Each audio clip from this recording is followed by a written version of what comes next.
So Dean Ambrose, everyone's favorite lunatic, had a up and down year. Like he was red hot, then he cooled off for a bit, then he was red hot again, and then cooled off for a bit, then reached a very gray area that was really muddy, and then finally was getting red hot once more at the end of the year to start the 2017. So let's get into it. Heading into the new 2016 year, Dean Ambrose was the Intercontinental Champion, and he had defended the Intercontinental Championship against Kevin Owens on January 7th episode of SmackDown Live. Not SmackDown Live, it was still SmackDown at the time, though the result was a double countout. And this led to a match between Dean Ambrose and Kevin Owens in a last man standing match at the Royal Rumble 2016 to retain it. And was and like the match was good. It was good. Part of me wanted Owens to win because he's just so entertaining, and considering what Owens would later do in 2016, yeah, I think the mid card title would still have been a benefit for him to an extent. But anyways, Dean Ambrose would later compete in the Royal Rumble match that night and would be the runner-up in that match, which surprised me. Like, I was expecting Roman Reigns and Triple H to go last, but instead Dean Ambrose is the guy that goes last and managed to be the last guy in with Triple H, and and Dean Ambrose almost got the win for the WWE World Heavyweight Championship. And then the following night, Ambrose and Reigns pretty much destroyed the League of Nations again, and Ambrose was announced as part of the triple threat match against Roman Reigns and Brock Lesnar at Fastlane, with the winner going on to face Triple H for the WWE World Heavyweight Championship in the main event of WrestleMania 32. And the weeks preceding to that match, Ambrose confronted Brock Lesnar, which was awesome. Like, everything Ambrose was doing was pure gold at this point. Like, he was just being so entertaining. He was able to stand up to the Beast, even though the original plan was going to be Bray Wyatt and Lesnar, but I'll get to that in the future video about the Wyatt family and Randy Orton. So he repeatedly taunted and goaded Lesnar, and Lesnar took offense to that. Obviously, thou should not provoke the Beast or intentionally provoke the Beast, and Ambrose would later lose the Intercontinental Championship in a fatal five-way match and lost it to Kevin Owens after he pinned Tyler Breeze. Which I knew what was really going on. Like, okay, the plan was for Dean Ambrose to fight Chris Jericho for the IC title, but they wanted to give the audience a sense of, oh, maybe Dean Ambrose might actually win and face Triple H. No, that wasn't the case. Ambrose was pinned by Roman Reigns at Fastlane after hitting Brock Lesnar with a steel chair several times, and this prompted once again Lesnar to be pissed off and attack Ambrose upon arriving at the arena for Raw. And they set up a confrontation on Raw where Ambrose would return driving an ambulance. God knows how he took that. Only to be attacked again, and then Ambrose challenged Lesnar to a no-holds-barred street fight match at WrestleMania 32, which Paul Heyman accepted on Lesnar's behalf. Now, this looked like, okay, like this would protect Brock Lesnar if he lost to Dean Ambrose and give Dean Ambrose a huge surge of momentum. But then the feud kind of stalled because they had to have Roadblock. Since on February 29th episode of Raw, Ambrose interrupted Triple H, issuing a challenge for his WWE World Heavyweight Championship. It would later be announced on WWE.com that the match would take place at Roadblock. During the main event, before that, the build-up, there was very little build-up. Like, I knew the formula, what was going to happen. Like, Ambrose is going to stand tall. He's going to stand tall at the end of the week and then lose to Triple H. And they did look like they were going to change up the plans to WrestleMania, because during the main event, Ambrose executed dirty deeds and pinned Triple H for a 3 count. But as Ambrose's foot was under the rope, it was void, and Ambrose later lost the match to Triple H. And it was entertaining. The match was good. It proved that Ambrose could hang with the top guys. And then he would later prove that again later on in 2016. And Ambrose then continued his feud with Lesnar, cutting some promos on him, continuously challenging him. And on March 14th episode of Raw, hardcore legend Mick Foley gave Ambrose his signature barbed wire baseball bat because he thought a crowbar wouldn't do well against Brock Lesnar. And then the following week on Raw, he was visited by a certain Chainsaw Charlie, Terry Funk, who gave Ambrose a chainsaw. And this led to their final encounter where Ambrose just decides Okay, you know what? I could just go ahead and confront Lesnar, low blow him like I did before Fastlane, but instead, I'm just going to collect a bunch of weapons, put them in a wagon, and then just walk away. And I'm like, okay, that was weird. And this led to their match at WrestleMania, the no holds barred street fight. Everyone was hoping, let's go Ambrose, and everyone wanted Brock Lesnar to lose because Ambrose would get this big momentum. Like at this point, Lesnar was, while he did occasionally good matches during his part-time run after he defeated the Undertaker. It's just when he starts to become too unstoppable to the point that there has to be an excuse or he doesn't get defeated and they had to make some sort of alterations to that plan. Instead, they go ahead and say, hey, let's do this. And this led to people wanting to see Lesnar eventually lose to an up and coming wrestler, and not Goldberg. And Ambrose wouldn't be that guy. He ended up losing the match between the two of them at WrestleMania. And the match was very underwhelming. Like, extremely underwhelming. Like, I couldn't believe how bad that match was. It was probably the worst match of the night. And not in terms of the quality of how it was presented, it was just, it was hyped up. And you know, these two could have gone through a violent route, and they chose to play it safe. And then it was reported a few days afterwards that WWE was getting requested by Dean Ambrose to say, hey, can we take more chances? Can we do more extreme styles in this match? Like, I want to do that. I want to take some risks. And word is going spread that Ambrose kind of hates hardcore wrestling, but thrives in it for some reason. And WWE said no, or Brock Lesnar didn't want to do more extreme style stuff. I don't know the full story on that, but like I made a video about it. But like that was what I heard. Like like Ambrose wanted the match to be more brutal. WWE said nah, and there you have it. So it led to being one of the most underwhelming matches. It wasn't a horrible match. I'll say that, but it was very underwhelming. So in my opinion, that was the most underwhelming moment WrestleMania match ever. Well, at least one of them.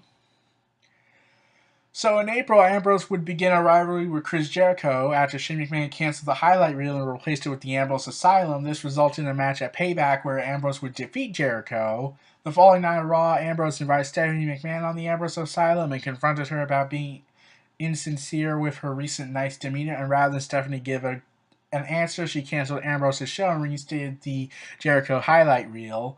The two would then attack each other, ending with Jericho smashing Ambrose's potty plant Mitch over his head and continuing their feud. Now, let me get into this about Mitch.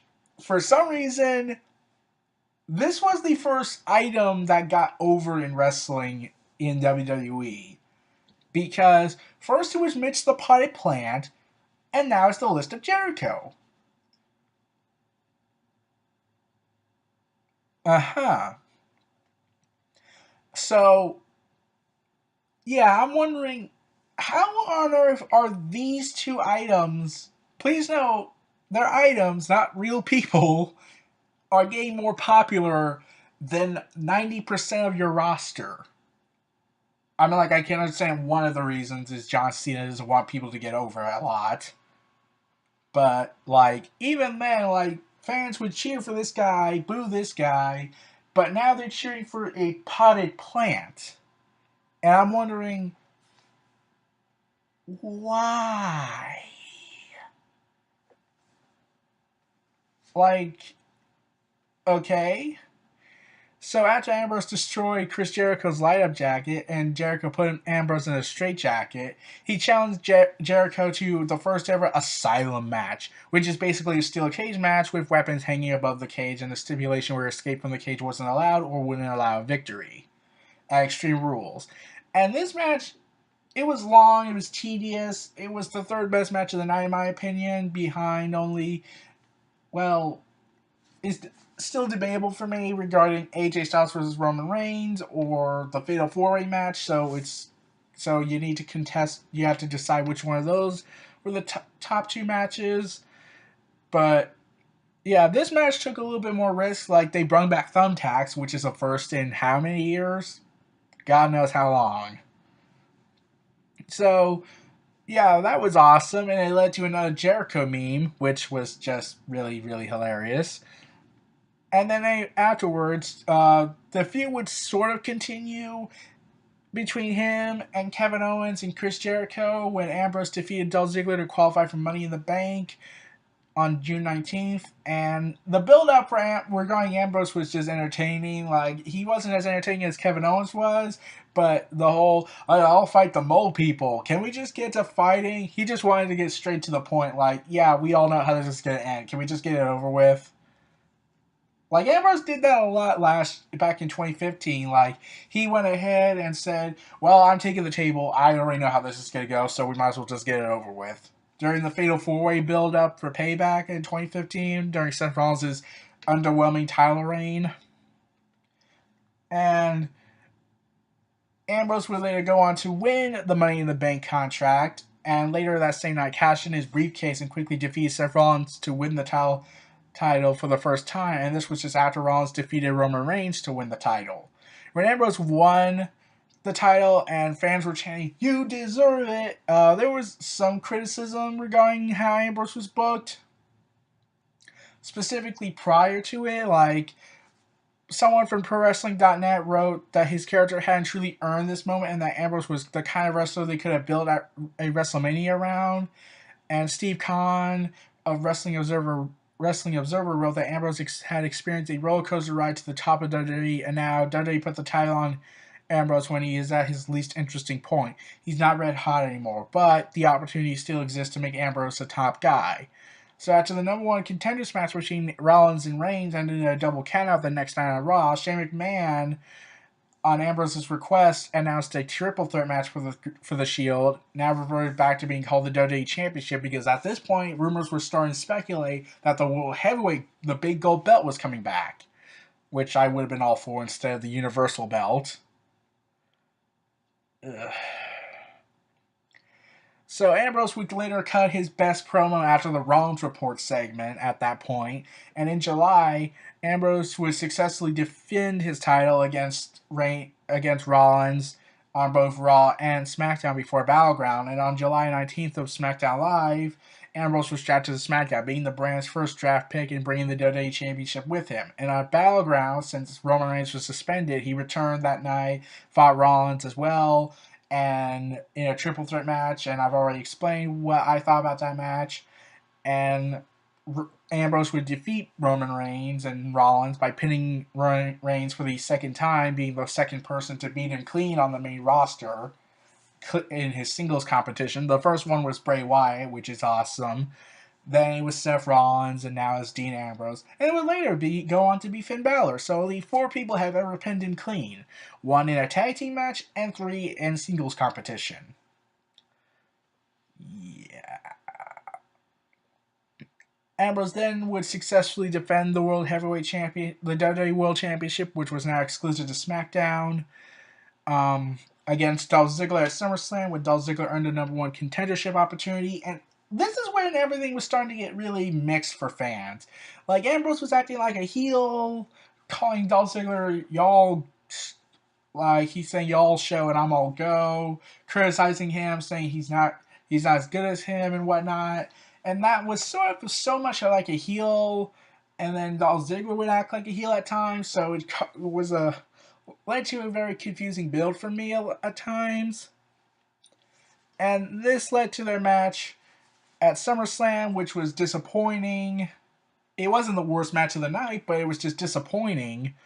Like, I missed most of the match, and then I rewatched it on the WWE Network later, and I was like, oh god. So his next title defense was at Backlash, where he started a feud with AJ Styles, and this is where Ambrose was finally starting to regain some heat with the fans, was starting to gain some momentum. And this led to a conundrum. Like, Ambrose was finally getting back popular with the fans in terms of booking points, yet AJ Styles just defeated John Cena clean. That makes him very unstoppable. So where do you take this? Well, you have to give the belt to Styles, but Ambrose could turn to the dark side still and do a double switch, a double turn, I mean, So let's see how this goes. Instead, they go with a conservative route. They have Ambrose get hit with a low blow by Styles while the referee was down before executing the Styles Clash and winning the WWE Championship.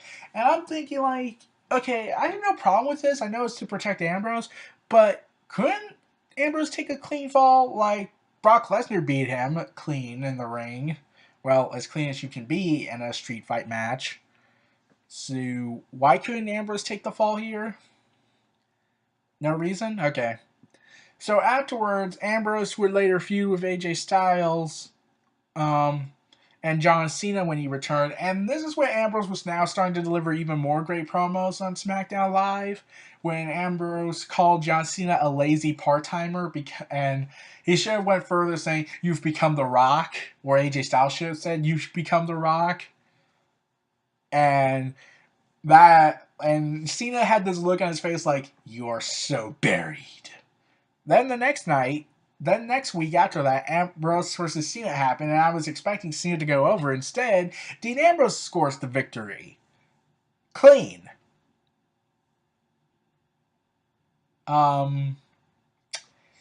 So someone researched this, and this was reported on Wrestling Inc.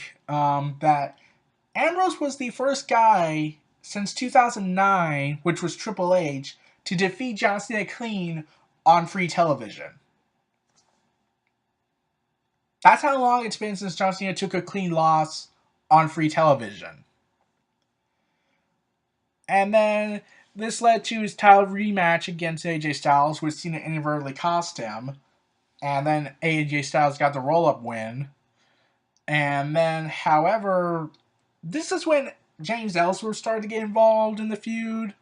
But I'll get to that in a moment. Ambrose would later go on to lose the triple threat match with John Cena and AJ Styles at No Mercy. So Ambrose and Styles go at it again.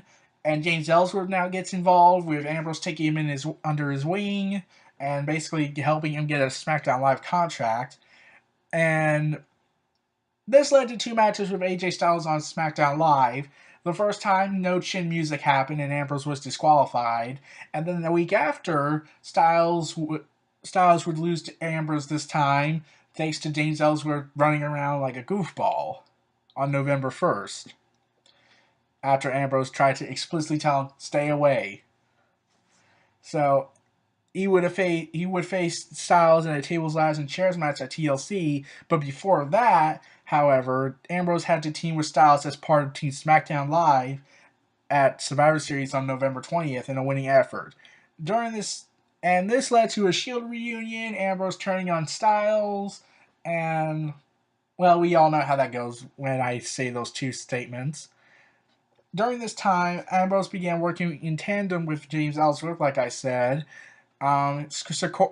securing two victories for Ellsworth in two matches on SmackDown Live before defeating Styles again on November 22nd on SmackDown Live in a ladder match with SmackDown Live contract on the line and a WWE World Championship opportunity.